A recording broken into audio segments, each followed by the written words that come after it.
Okay, guys, I got a bit of a doozy for you here today. Now I was shopping for yogurt on Walmart because occasionally I like to eat some yogurt, like most people. And I noticed the price of the little 4-pack of the Great Value brands, 248, 248. These are all 264. These are 32 ounces.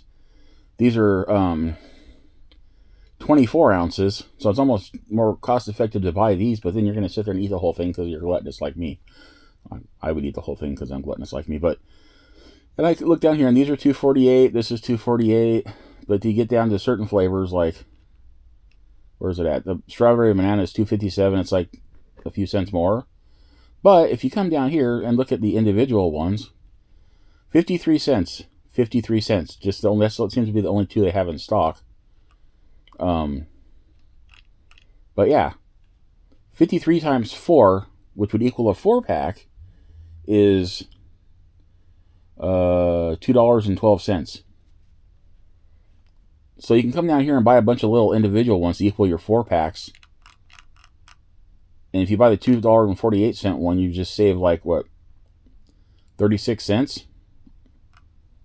Who the hell does Walmart's pricing? How does that make any sense? Why are the 4-packs more expensive than buying 4 individual ones? I guess it's just for people that aren't paying attention. All right, that's my little thing today. I just felt like pointing that out. To be very careful when you shop at Walmart, even online, because they like to screw you with the prices, apparently.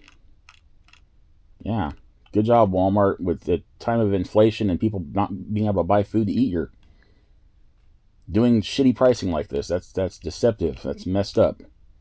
I know it's just one item I found. I'm pretty sure if I scoured their site, I could find multiple instances of multi-packs costing more than the individual versions that equal the amount of the multi-pack.